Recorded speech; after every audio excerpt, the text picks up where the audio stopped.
Oke, selamat malam. Berjumpa kembali dengan Mas Bro Tegal.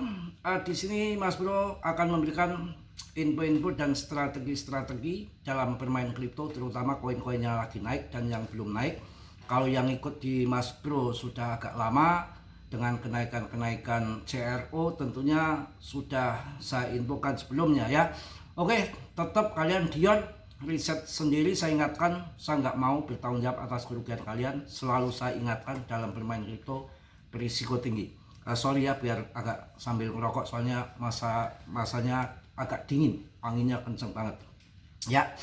Oke, saya akan sedikit saya bahas. Sebetulnya kalau mengikuti di grup saya agak detail dan disitu lama, bersabar. Ini strateginya masuk koin itu jangan FOMOan, cari koin-koin yang nanti saya di dalam grup saya perkirakan sekian bulan akan naik berdasarkan, nggak ngasal, berdasarkan histori masa lalu, berdasarkan ada event apa ya. Jadi pas event kadang-kadang longsor, pas sebelum event terbang ya, biasa market dikocok-kocok.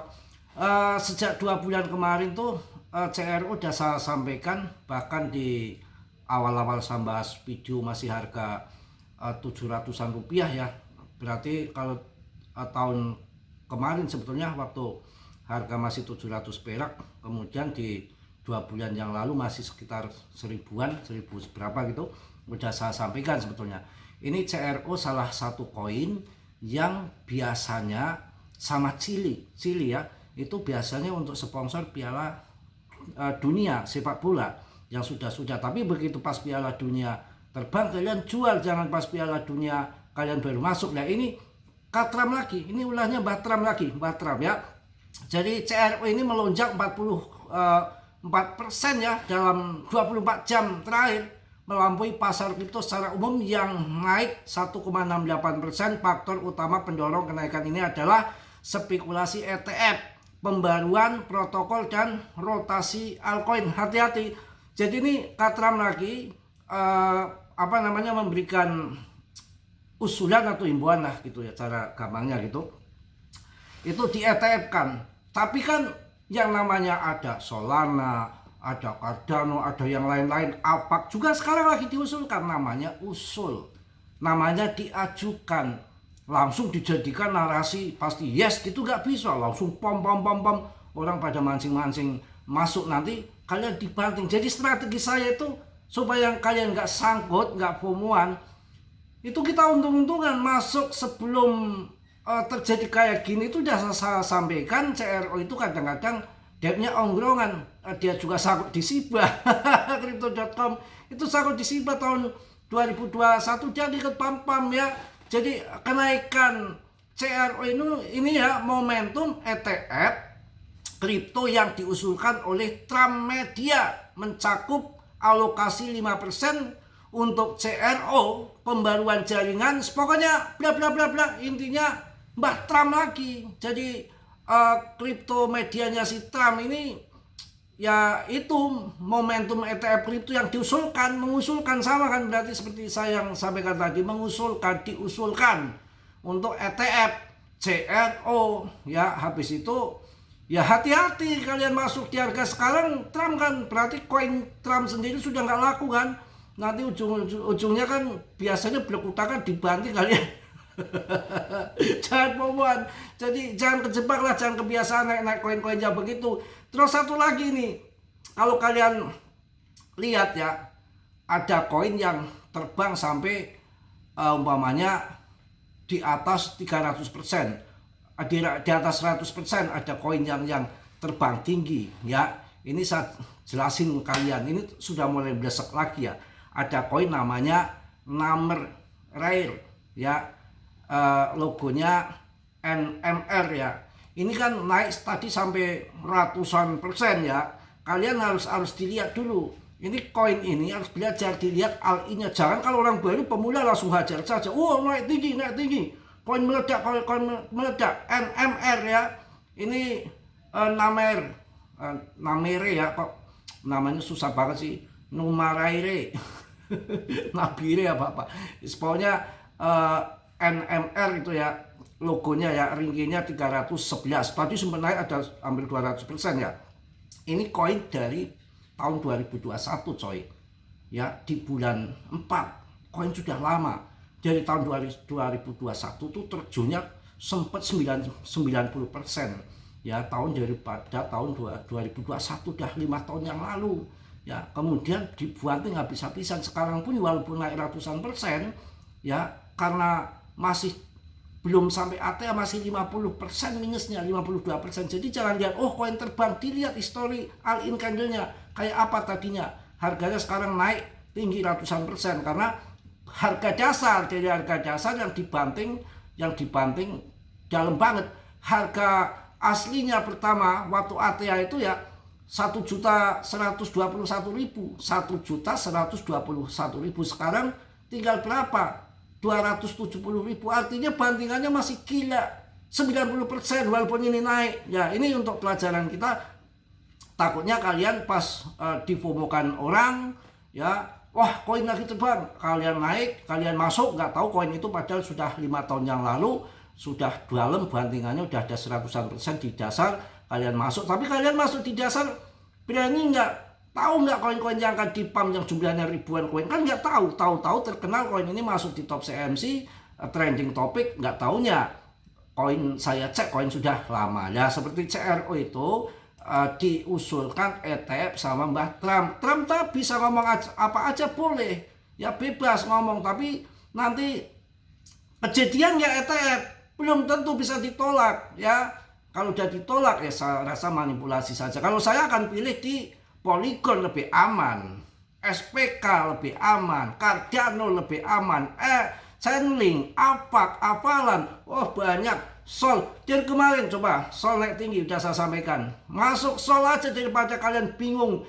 Ratusan koin-koin yang di jaringan Sol bertanding, kalian pilih koin mana yang akan terbang. Nyatanya Dogecoin melempem, ya kan? Si Portocoin melempem, hip sesaat aja bom melempem, kalian masuk lagi di situ. Ya kalau saya nggak begitu mainnya, saya pusing-pusing amat koin sampai ratusan milihnya bingung, hantam saja untuk ininya untuk solnya sekalian, bosnya, blockchainnya sekalian, pasti akan terbang karena ke bawah koin-koin yang ada di jaringannya. Kemudian PP selalu saya bahas, harga PP siap melonjak 19 juta dolar net outflow, menandakan akumulasi besar-besaran. Tunggu saja tanggal mainnya, ada bagiannya tersendiri. Saya rasa ini nanti akan paling pam gila-gilaan. Ya, the next Shiba ataupun Doge. Kita akan bahas di sini dilansir dari koin KP. Hari ini PP naik sekian persen, telah mengalami volatilitas dalam sesi-sesi terakhir dengan fluktuasi tajam dalam satu hari, namun tetap terkonsolidasi dalam struktur yang semakin sempit. Sebentar lagi dalam segitiga simetris mungkin akan terbang. Gambaran yang lebih besar menunjukkan pasar bersiap untuk pergerakan yang lebih besar. Harga telah bergerak dalam pola segitiga simetris yang berlangsung selama beberapa bulan. Formasi seperti ini dapat menjadi indikasi terjadinya breakout besar ketika pasokan semakin terbatas dan volatilitas semakin menyempit. Aksi harga PP, akankah zona permintaan memicu lonjakan 200% bisa terjadi? Ya, harga PP berada di sekitar zona permintaan penting. Sebuah wilayah yang telah berulang kali berfungsi sebagai titik luncur dalam struktur segitiga simetrisnya, ya. Jadi token berpotensi mengalami lonjakan bisa 200-300% Dior, ya.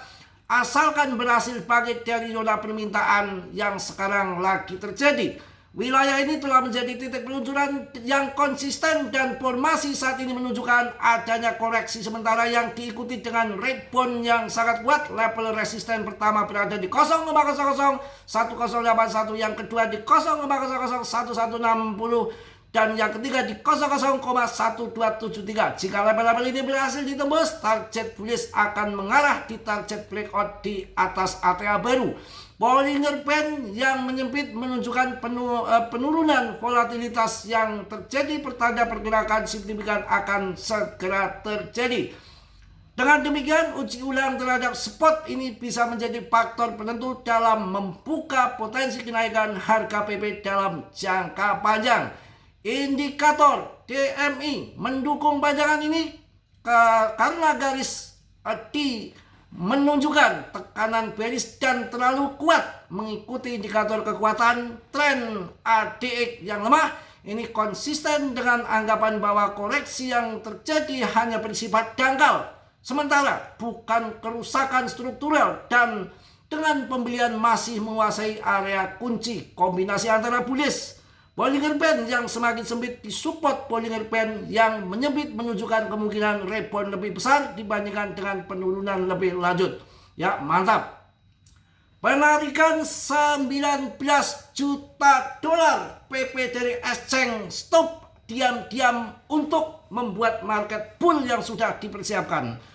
Data on-chain dari Exchange memperkuat pandangan ini dengan penarikan PP senilai 19 juta dolar pada 26 Agustus kemarin. Menurut analitik CoinClass, aliran keluar outflow sebesar ini biasanya menandakan akumulasi bukan tekanan penjualan. Token yang ditarik dari peredaran dan disimpan dalam sel custody mengurangi pasokan yang dapat diperdagangkan. Akibatnya ini meninggalkan lebih sedikit koin untuk memenuhi lonjakan permintaan yang mungkin terjadi. Praktek ini dalam jangka panjang membentuk situasi di mana kemungkinan terjadinya kekurangan pasokan akan meningkat jika minat pembeli meningkat. Wah, mantap ini. Jangan khawatir, pokoknya keterkaitan antara aliran keluar dan exchange dan pola grafik yang semakin sempit sangat menarik. Hal ini PP menunjukkan bahwa pemegang besar mungkin sedang bersiap untuk pergerakan naik yang sudah diperkirakan. Wow, mantep ya. Pokoknya kalau saya baca banyak banget bla bla bla bla bla. Akan ketiga, aliran keluar berlanjut dan spot yang dipertahankan, tetap ada skenario bullish menjadi semakin mungkin.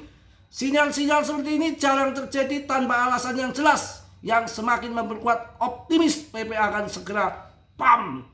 Bersamaan dengan penarikan 19 juta dolar PP, kemungkinan pemulihan disupport menjadi sangat tinggi. Jika permintaan meningkat, PP bisa mengalami breakout kuat yang sudah lama diprediksi oleh pola grafiknya. Oke ya. Kemudian ada berita yang menarik menurut saya, bahwa si Tom Lee prediksi harga Ethereum bisa cepat pulih akan ATH baru kembali. Ya, ini namanya Bitmain. Borong 21 juta Ethereum, 21 juta dolar kawan. Jadi dengan pemangkasan suku bunga yang akan terjadi di bulan depan, saya rasa ini adalah momen-momen akumulasi yang tahap akhir. Agustus September adalah akumulasi tahap akhir yang kemungkinan akan breakout terpuncak tertingginya di akhir tahun ya. Jadi ketika pasar kripto mengalami tekanan jual yang berat dengan lebih dari 200 dolar miliar hilang akibat koreksi tajam Bitcoin turun ke level terendah dalam 7 minggu. Sementara Ethereum naik 4,31% ikut terjun bersamanya. Namun meskipun para pedagang tetap berhati-hati, salah satu pendiri Fundatrade Global Advisor Tom Lee meyakini bahwa titik terendah Ethereum bisa terjadi dalam beberapa jam untuk naik kembali. Wah, ini mantep ini si Tom Lee memborong 21 ya. Bitmain membeli Ethereum senilai 21,3 juta dolar saat terjadi penurunan, menambahkan dukungan pada kasus bullish Bitmain Information Technology secara agresif memperluas kepemilikan Ethereum-nya. Selama penurunan harga baru-baru ini, perusahaan tersebut membeli 4.871 Ethereum senilai 21,3 juta dolar, meningkatkan total kepemilikan menjadi 1,72 juta Ethereum yang bernilai sekitar 7,5 miliar dolar. Wow, udah ya, udah cukup capek, udah cukup ngoceh, sabar, fasenya fase PTC, sideways dulu, masuk ETH, kemudian full yang namanya all season penuh, bukan hanya market cap gede, koin papan atas, project real, ataupun koin ECEC kecil, meme coin semua bersamaan terbang secara bergantian. Cuma naiknya tidak sama waktunya dan biasanya naiknya juga ketinggiannya berbeda-beda tergantung rezeki masing-masing, didasari dengan dominasi Bitcoin yang semakin turun dari 65 puncaknya sekarang sudah masuk 57, 58, 57, 58 sambil memperdaya kita tahu-tahu nanti glek ke bawah ya dengan adanya pemangkasan suku bunga di bulan depan. Harus semangat, harus yakin. PP punya target sendiri, PP punya konsumen sendiri, PP punya demand sendiri, PP terbaik, PP koin displasi, peredaran suplainya sudah habis semua, ya dipegang orang-orang besar, nggak main-main. CRO yang baru beredar masih belum habis seperti koin PP. Dan ini rekayasa pump diajukan ETF, nggak tahu ada deal-deal apa dengan CRO, ya tahu-tahu ngepam, takutnya ya manipulasi, kalian masuk dia jual pindah ke PP mau apa.